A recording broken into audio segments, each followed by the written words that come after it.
తప్పిపోయిన గొర్రెపిల్ల, తప్పిపోయిన కుమారుడు, మంచి సమరయుడు. ఇప్పుడు 100 గొర్రెల ఒక మంద నుంచి ఒక గొర్రెపిల్ల తప్పిపోతుందండి.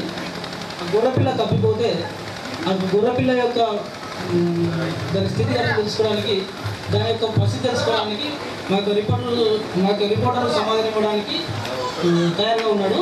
ఆ ఏరియా రెడీగా ఉన్నారండి? రెడీగా ఉన్నానండి. ఇప్పుడు ఆ యొక్క 100 గొర్రెల నుంచి ఒక తప్పిపోయిన గొర్రెపిల్ల ఉంది కండి. అసలు ఇప్పుడు గొర్రెపిల్ల పరిస్థితి ఏంటి, దాని యొక్క యజమానుడు ఏమంటాడు, అసలు మీ దగ్గర సమాచారం ఏంటి? వందనాలు సంపత్ గారు. ఇప్పుడు అదే గొర్రెల కాపర్ దగ్గరికి వెళ్తున్నాను. వెళ్ళి అక్కడ మీకు లైవ్లో మీకు చూపిస్తాను.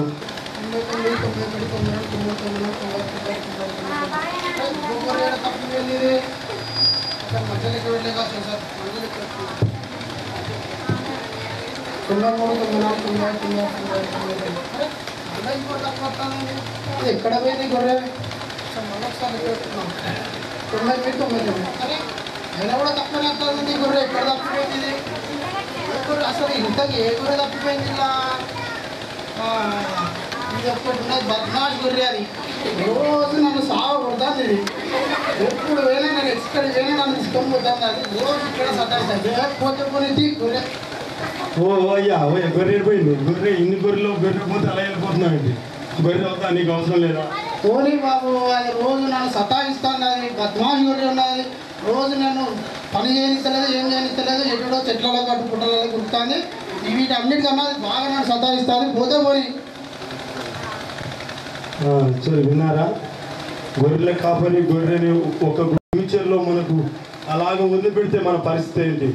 Over to studio Sampath. ఇద్దరు కుమారుడు. ఇద్దరు కుమారుడు, చిన్న కుమారుడు తన ఆస్తి మొత్తం తీసుకుపోయి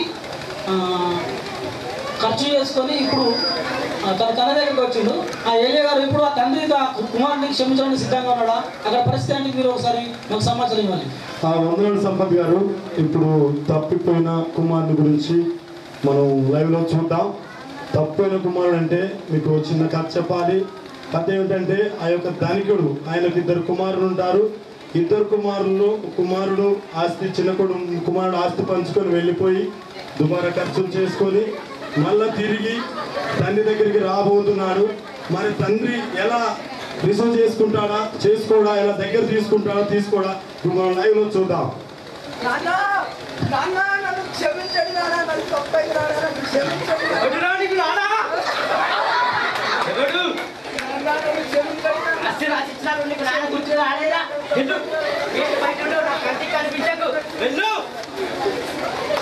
అరే ఏమైందయ్యా, నీ కొడుకును అలా చేస్తున్నా? ఏమైందయ్యా? చూసారా? ఒక బాటసారి తను రోడ్డు పండు వెళ్తుంటే 2 వ్యక్తులు, ఒక వ్యక్తి వచ్చి తనను కొట్టి తన ఆస్తి మొత్తం గుంజుకొని తను కింద పడేసినప్పుడు తనను చూసుకుంటూ ఎంతో మంది పోతారు. కానీ ఆయన పరిస్థితి ఏంటన్నది ఇప్పుడు మనం చూద్దాము ప్రత్యక్షంగా. ఆ ఏలియా గారు సిద్ధంగా ఉన్నారా? సిద్ధంగా ఉన్నాను సంపత్. ఆ సమాచారం ఏమండి?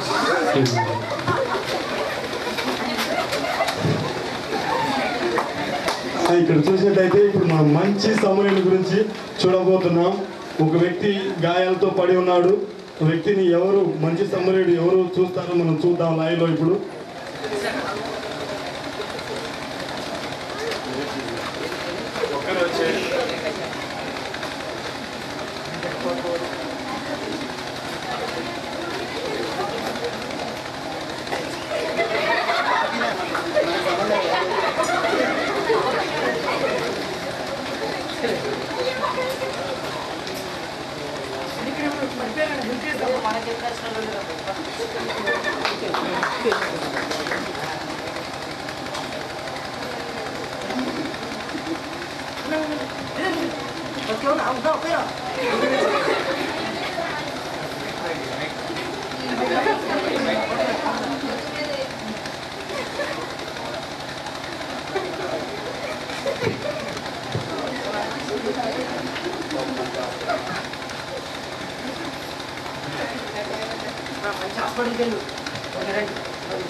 బాబు ఏంటయ్యా, దగ్గరికి వచ్చి హాస్పిటల్ తీసుకెళ్తాం అనుకుంటే నువ్వు వాటర్ దాకా వెళ్ళిపోతున్నావు.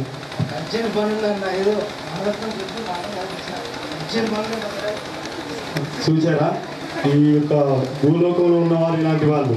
మన ప్రభువు కూడా మనకి ఇలా పడి ఉంటే ఇలా వెళ్ళిపెట్టిపోయేవాడు మన దేవుడు కాబట్టి మన ప్రభువు కూడా మనల్ని ఎప్పుడు నిత్యం మనం వెంటూ ఉంటాడు. ఒకవేళ దేవుడు చేయిస్తే మన పరిస్థితి ఏంటి? Poster studio Santosh. మరి ఇంతవరకు మనం చూసిన సన్నివేశాల్లో తప్పిపోయిన కుమారుడు, మరి ఆ తండ్రికి ఆయన కుమారుడు ఎక్కడ వెళ్ళిందో ఆయనకు తెలియదు. అదేవిధంగా తప్పిపోయిన గొర్రె పరిస్థితి ఏమైందో ఆ గొర్రెల కబరు తెలియదు. అదేవిధంగా మరి మంచి సమరయుడు, మరి ఆ బాటసారి పరిస్థితి నీళ్లు తాగించాడే కానీ తనను అంతవరకు తనకు సహకారిగా లేకుండానే వదిలేసి వెళ్ళిండు.